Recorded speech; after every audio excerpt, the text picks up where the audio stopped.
안녕하세요. 구름이입니다. 구독과 좋아요 부탁드립니다. 분데스리가 시즌이 주말에 개막했고 여러 가지 예측을 하기에 좋은 시기입니다. 물론 분데스리가 순위표의 정상은 우울할 정도로 쉽게 예측할 수 있습니다. 피어더월은 내년 5월에는 누가 마이스터 샬레를 높이 들어올릴지 강등당할 팀과 최고의 영입 선수는 누구일지를 예측해봤습니다. 리그 챔피언은 바이에른 뮌헨입니다. 지루한 예측이지만 안타깝게도 현실적인 예측입니다.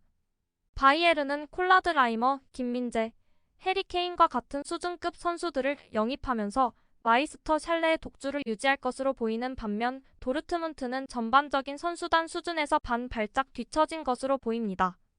바이에른은 세계 축구에서 최고의 팀 중 하나이며 비슷하지만 자원이 부족한 팀에게 바이에른을 제치고 정상에 오르는 것은 어려운 일입니다. 하지만 저는 여기서 악마의 변호인 역할을 하고 싶습니다. 바이에른에는 현재 엘리트 골키퍼가 없고 주전 수비수 중 한 명인 벤자민 파바드를 잃을 것으로 보이며 9번 자리의 공격수는 현재 양질의 백업이 부족합니다. 발목이 너무 익은 스파게티와 비슷한 구조적 무결성을 가지고 있다는 점을 지적하고 싶습니다. 나겔스만과 마찬가지로 투엘 감독 역시 항상 부진한 성적을 거두는 감독이며 이사회와의 불화도 불가능해 보이지는 않습니다. 하지만 이것은 모두 이론적인 이야기이고 저는 이번 시즌에도 마지못해 바이에른의 우승을 응원해야 할 것 같습니다. 적어도 바이에른은 매우 중요한 두 포지션에 두 개의 큰 구멍이 있다는 것은 흥미롭지만 해리 케인을 영입하는 것은 확실히 결함을 덮을 수 있는 좋은 방법인 것 같습니다. 바이에른이 더 나은 골키퍼와 괜찮은 홀딩 미드필더를 영입한다면 모두 망했다로 입장을 바꾸겠지만 현재로서는 바이에른이 강력한 우승 후보라고 생각합니다. 누군가가 그들을 무너뜨릴 수 있다는 작은 희망이 있습니다. 바이에른과 도르트문트가 거의 대등했던 5월과 8월 사이에 바이에른은 세리에 최고의 센터백과 세계 2위의 스트라이커를 영입했습니다. 모든 면에서 바이에른의 선수단은 도르트문트보다 훨씬 더 우수하고 깊이가 있습니다. 이어서 이들은 챔피언스 리그 예선 출전팀을 예측했습니다. 바이에른 뮌헨, 보루시아 도르트문트, RB 라이프치히를 모두 예상하고 4위는 논쟁의 여지가 있습니다. 유니온 베를린은 지난 시즌 챔스리그 진출이 다소 충격적이었을지 모르지만 아직 핵심 선수들을 잃지 않았습니다. 독일 국가대표 로빈 고센스와 케빈 볼란트를 영입하며 전력을 강화했고 경기장 전체에 깊이를 더했습니다. 디오고 레이테를 750만 유로라는 파격적인 금액에 임대 영입한 것도 영리한 선택이었습니다. 지난 시즌 내내 유니온 베를린과 프라이부르크가 파티를 망쳤지만 이번 시즌에는 빅3와 레버쿠젠이 상위 4위를 차지하면서 정상으로 돌아올 것이라고 생각합니다. 네 번째 픽으로 레버쿠젠을 뽑고 싶었지만 사비 알론소가 더 좋은 제안을 받으면 떠날 수 있는 계약 조항이 있다는 것이 밝혀졌기 때문에 저는 프라이부르크를 뽑았습니다. 크리스티안 슈라이는 제가 존경하는 감독입니다. 프라이부르크는 지난 몇 시즌 동안 기대 이상의 성적을 거두고 있으며 유럽 경쟁에 계속 도전하고 싶어하는 팀이라고 생각합니다. 저는 프라이부르크가 이번 시즌 팬들을 놀라게 하고 선수 한 명에게 1천만 유로 이상을 지불하지 않으면서도 4위 경쟁에서 우위를 점할 것이라고 생각합니다. 독일은 수비에서 뛰어난 신체 조건을 갖춘 선수들을 보유하고 있습니다. 실러 기자와 동료들은 분데스리가 리그 최고 센터백들의 순위를 정리했습니다. 콘스탄티노스 마브로파노스와 벤자민 파바르는 엄밀히 말하면 분데스리가 선수이지만 두 선수 모두 다른 팀으로의 이적이 임박한 상태이므로 이번 명단에는 포함되지 않았습니다. 그리고 김민재 선수는 1위가 아닙니다. 20위 니코 엘베디. 엘베디는 전성기 시절은 아니지만 여전히 글라드바흐 수비 라인을 자신감 있게 이끌 수 있는 능력을 갖춘 수준급 센터백입니다. 19위 로빈 코흐. 코흐는 프랑크푸르트가 가장 최근에 영입한 수비수이며 공의 재능이 있는 독일 선수로 올해 프랑크푸르트의 시즌에서 중요한 역할을 할 것으로 보입니다. 18위 오딜론 코수누. 라이트백과 센터백을 겸하는 이 선수는 레버쿠젠의 부름을 받을 때마다 팀을 위해 외곽과 중앙에서 모두 훌륭한 활약을 펼치며 큰 활약을 펼쳤습니다. 17위 디오고 레이테. 수비 3선에서 유니온 플레이의 근간이 되는 레이테는 지난 시즌 동안 혼자서 여러 골을 막아내며 유니온의 성공에 결정적인 역할을 해왔을 뿐만 아니라 수비에서도 든든한 버팀목이 되어주었습니다. 16위 조나단 타. 한때 큰 기대를 모았던 유망주였던 타는 어린 선수 시절의 기대에는 미치지 못했지만 이제 리그 정상급 센터백으로 성장했습니다. 타는 여전히 최고 수준의 선수입니다. 15위 이타쿠라코. 이타쿠라는 나폴리가 김민재의 대체 선수로 영입하려 했던 선수로 그의 자질에 대해 충분히 알 수 있습니다. 맨체스터 시티의 후보 선수였던 이 선수는 물론 공에 재능이 있지만 그의 진정한 자질은 놀라운 태클 기술을 갖춘 그라운드 게임에 있습니다. 14위 카스텔로 루케바. 라이프치히의 수비진에 새롭게 합류한 루케바는 지난 시즌 올림피크 리옹 최고의 센터백으로 높은 평가를 받은 젊은 선수입니다. 루케바의 수비력은 와이드맨과 1대1 대결을 해본 사람이라면 누구나 알 수 있는데 그는 이러한 대결에서 절대 지지 않기 때문입니다. 13위 에드먼드 탑소바. 타의 수비 파트너인 탑소바는 지난 몇 년 동안 레버쿠젠 공수양면에서 강력한 모습을 보여주며 프리미어리그 클럽들로부터 큰 관심을 받아왔고 그만한 이유가 있습니다. 12위 니클라스 슬레. 호펜하임과 바이에른 뮌헨 출신인 이 선수는 도르트문트에서 불안한 출발을 보였지만 더 높은 순위로 올라가기 위해서는 여전히 꾸준한 경기력을 보여줘야 합니다. 11위 필립 리엔하르트.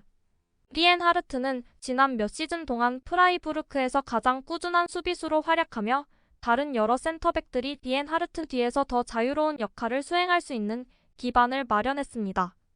이 센터백은 리그에서 가장 겸손한 선수 중 한 명입니다. 10위 다니로 도키. 유니온의 저조한 경기력의 전형인 도키는 도저히 납득할 수 없는 괴상한 통계의 집합체입니다.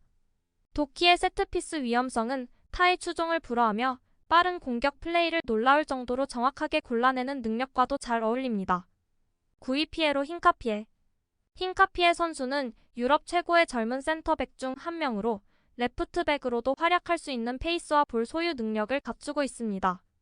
완벽한 사비 알론소 수비수인 힌카피에의 태클 기술은 최고 수준이며 뛰어난 위치 선정 감각과 볼을 다루는 부드러움 그리고 스프린트에서의 폭발력까지 겸비하고 있습니다. 8위 마츠 훈멜스. 훈멜스는 동세대 최고의 센터백 중 한 명이며 전성기를 훨씬 지난 현 시점에서도 독일 최고의 센터백 중 한 명입니다. 7위 모하메드 시마칸. 오른쪽 측면 수비까지 소화할 수 있는 스피디한 센터백인 시마칸은 현존하는 최고의 젊은 센터백 중 한 명이며 특히 시마칸은 스피드와 힘은 물론 놀라울 정도로 뛰어난 볼 소유 능력을 겸비한 인상적인 선수입니다.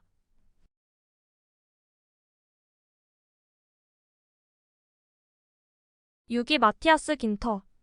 긴터는 때때로 기복이 심하지만 지난 몇 년 동안 믿을 수 없는 활약을 펼치며 최고의 센터백으로 활약하고 있습니다. 프라이부르크에서의 첫 시즌에 긴터는 수비 3선에서 빌드업의 중심이 되었고 깊은 곳과 세트피스에서 골과 어시스트를 기록하며 꾸준히 환상적인 활약을 펼쳤습니다. 5위 윌리 오르반. 오르반은 라이프치히가 독일 축구 1부 리그에 올라선 이래로 리그 최고의 센터백 중 한 명으로 활약해왔으며 나쁜 시즌을 보낸 적이 없습니다. 또 한 번의 최고의 수비를 기대합니다. 4위 다요트 우파메카노. 우파메카노는 전성기 시절에는 세계 최고의 센터백 중 한 명이지만 일관성이 부족하다는 점이 그를 몇 단계 떨어뜨리고 있습니다. 우파메카노의 위치 인식 능력은 최고는 아니지만 훌륭한 태클 게임과 유럽 센터백 중 최고의 패스 범위로 이를 보완합니다. 우파메카노보다 공을 더 잘 전달하는 수비수는 전 세계에 없습니다. 3위 니코 슐로터백. 슐로터백은 프라이부르크에서 폭발적인 활약을 펼친 후 훨씬 더 세련된 선수가 되었습니다. 슐로터백은 도르트문트의 백포에서도 자신의 신체적, 기술적 자질을 매우 잘 활용하고 있습니다. 앞으로 몇 년 동안 세계적인 수준의 센터백이 될 것입니다. 2위 김민재. 바이에른이 최근 영입한 수비수 슈퍼스타는 한국의 김민재입니다. 나폴리 출신인 김민재는 나폴리가 30년간의 가뭄 끝에 스쿠데토를 획득하는 데 결정적인 역할을 했으며 바이에른의 수비에 혁명을 일으킬 것입니다. 김민재는 태클이나 가로채기를 거의 하지 않고 위치 선정과 커뮤니케이션을 통해 공을 되찾아오는 등 위치 인식과 수비 지휘 능력은 세계 최고 수준입니다. 1위 마티스 데리흐트. 이 선수는 제가 이 세대에서 가장 좋아하는 수비수이며 바이에른 유니폼을 입고 뛰는 모습을 보는 것은 영광스러운 일이었습니다. 데 리흐트의 그라운드 게임은 유럽 최고 수준이며 패스 범위와 볼에 대한 전반적인 능력은 수십 년의 축구 역사를 통틀어 어떤 선수에게도 찾아보기 힘든 수준입니다. 그는 아마도 현대 축구에서 자신의 골을 수비하는 것은 물론 상대방의 득점까지 혼자서 경기를 결정할 수 있는 유일한 수비수일 것이며 지난 한 해 동안 바이에른에서 몇 번이나 그렇게 해냈습니다. 저희의 추천에 대해 어떻게 생각하시나요? 순서를 바꾸고 싶은 선수가 있나요? 시즌이 진행되는 동안 김민재가 데리흐트를 제치고 1위를 차지할 것이라고 생각하시나요? 이 보도를 접한 팬 중 김민재는 경기를 더 지켜봐야 1위에 오를 수 있을 것 같다고 하네요. 데리흐트는 지난 몇 년 동안 바이에른이 영입한 선수들 중 최고의 선수 중 한 명입니다. 제 생각에 김민재는 더 강력한 경쟁자들과 더 많은 경기를 치러야 정상에 오를 수 있을 것 같습니다. 훈멜스가 마땅히 받아야 할 칭찬을 받는 것을 보니 기쁩니다.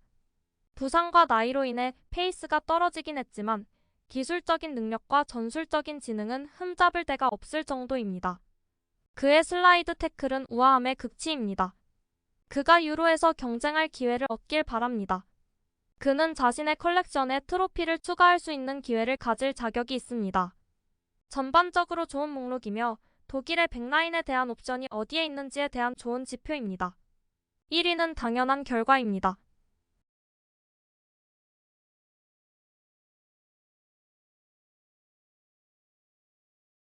구독과 좋아요는 제작하는 데 큰 힘이 됩니다. 감사합니다. 다음에 또 보아요.